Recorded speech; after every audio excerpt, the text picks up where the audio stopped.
Welcome to This Explainer. Today, we're going to jump straight into a pretty chilling speculative case study that reveals the true foundational mechanics of human consent. We often completely take our everyday vocabulary for granted, but I want you to imagine something. What happens when a single word, and we're talking about arguably the most important word in our entire social toolkit, what happens when it just vanishes? So, what actually happens to consent when humanity physically loses the ability to say no? Well, we're going to explore this by following our protagonist, Maya. We'll be looking at a very specific timeline, starting on the exact morning that she, along with the rest of the world, suddenly loses the physical ability to refuse.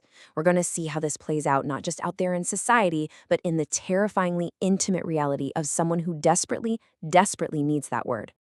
Part 1: The Morning It Stopped. We start by zooming in on Maya's grueling daily morning routine. 8. That is the number of months, and let's be honest, a massive chunk of money that Maya had spent in therapy for one single goal, just to learn how to say one word cleanly. This morning routine of hers isn't just about brushing her teeth or washing her face. For Maya, it is an absolute practice in self-preservation. For 8 months, she's been working to overcome this deep-seated inability to set boundaries, and she literally had to practice saying it out loud to herself in the mirror every single morning, just to keep that muscle memory strong. And this brilliantly illustrates the immense psychological weight of setting boundaries, right? Because she wasn't practicing how to soften the blow. She wasn't practicing phrases like, "Oh, I'd rather not," or "now isn't really great for me." No, she was practicing the word no, clean, with a full stop. Her therapist ingrained in her that this word is a complete sentence all on its own, and it owes absolutely no one a reason. It's just a fascinating look at the actual grammar of personal agency.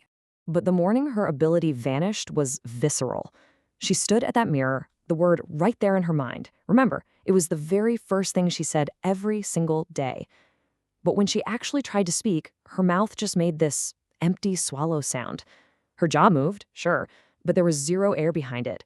She thought the word as hard as she possibly could, but her body physically rejected it.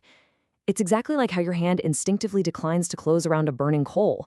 The mind willed it, but the physical mechanism of refusal was just gone. Which brings us to a city of surrenders. Maya steps outside and quickly realizes she is definitely not alone. You could literally see it happening to people in real time. Like a man at the coffee counter gets handed a drink he clearly did not order. He opens his mouth to correct the barista, his mouth closes, and he just takes the cup. Or a woman on the street who silently signs a clipboard held out by a total stranger. Her whole face is just screaming the argument that her voice physically cannot make. You start to see this terrifying pattern of eroding agency. It's an entire city full of people who can no longer decline, trapped in thousands of these small, quiet surrenders. So let's look at the paradox of yes. By noon, the media completely catches on, but they fundamentally misinterpret the whole phenomenon. I mean, the radio optimists are literally cheering. They're telling people, think of the good. No more slammed doors on the marginalized, no more refused loans, no more closed borders. They are branding it as a great yes, this beautiful era of unprecedented trust. But then, there's Maya's terrifying reality. She feels it deep in her spine that they have it entirely backwards. A world where everyone consents to everything always, that isn't some utopia of trust. It is a world where the locks have been quietly removed from every single door. And this definition right here, this serves as the absolute intellectual anchor of our explainer today. This is exactly what Maya learned in those 8 grueling months of therapy.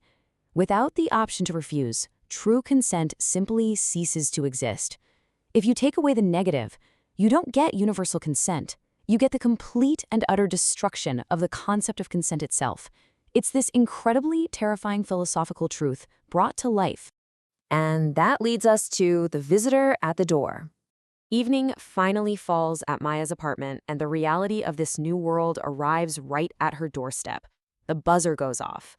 Now, the source text gives us this incredibly chilling little detail.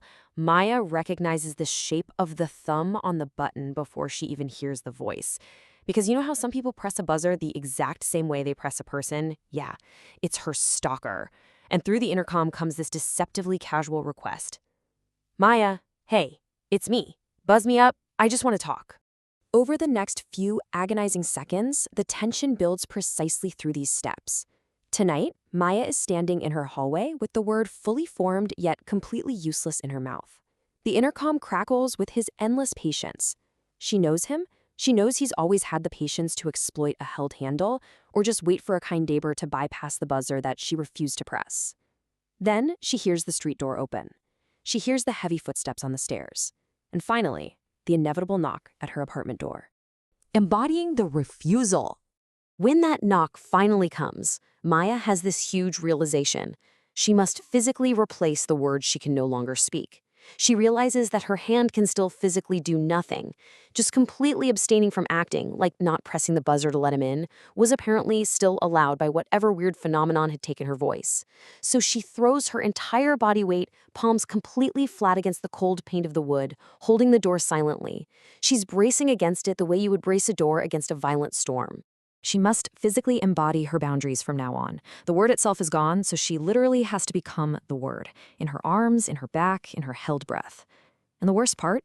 She has to do this knowing that tomorrow brings another door, and another evening, in a world that mistakenly and terrifyingly calls this loss of agency a gift. As Maya stands there in the dark with her cheek pressed against the door, the knocking eventually stops.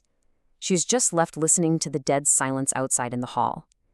And it really forces us to ask ourselves this final, super unsettling question. How much do we actually rely on a single two-letter word to maintain our own safety and peace? Because in a world without the clarity of refusal, a silence could mean he gave up and left, or it could mean he's just patiently waiting on the other side. You could literally no longer tell the two apart. Thanks for joining me on this explainer. Think about the boundaries you set today and the sheer power of the words you use to set them.